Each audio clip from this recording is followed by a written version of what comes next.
Kinerja ekonomi Indonesia 3 bulan pertama 2023, ungguli China hingga nomor 2 tertinggi di antara negara maju. Jakarta, Kompas.com, pada tahun lalu, pejabat publik, lembaga internasional, hingga analis ramai-ramai menyampaikan ramalan suram terhadap perekonomian global 2023. Suramnya ekonomi dunia tersebut diproyeksi bakal berdampak ke perekonomian Indonesia. Namun perekonomian Indonesia masih terjaga hingga 3 bulan pertama 2023. Hal ini terefleksikan dari perekonomian nasional yang tumbuh positif, bahkan lebih tinggi dari proyeksi berbagai pihak. Badan Pusat Statistik BPS melaporkan, produk domestik bruto PDB RI tumbuh 5,3% secara tahunan year-on-year atau YoY pada kuartal pertama 2023. Realisasi ini melampaui prediksian analis yang berada di kisaran 4,8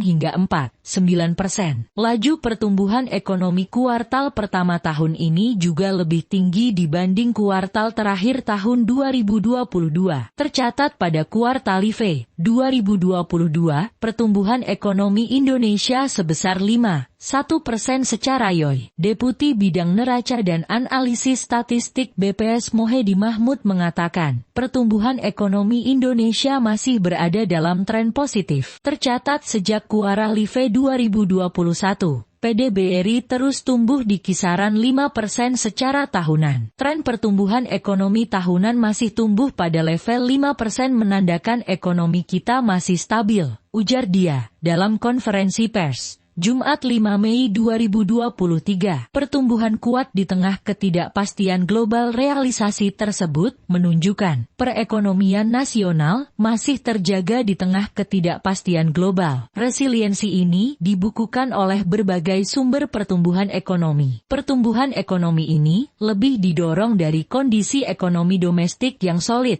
ujar peneliti makroekonomi dan pasar keuangan PMFBW, Ukuri Fki. Jika dilihat berdasarkan sumbernya, pertumbuhan ekonomi masih ditopang oleh konsumsi rumah tangga, dengan kontribusi sebesar 2,44%. Pasca dicabutnya status PEM pada penghujung tahun lalu, konsumsi rumah tangga mencatatkan pertumbuhan sebesar 4,54% secara YoY.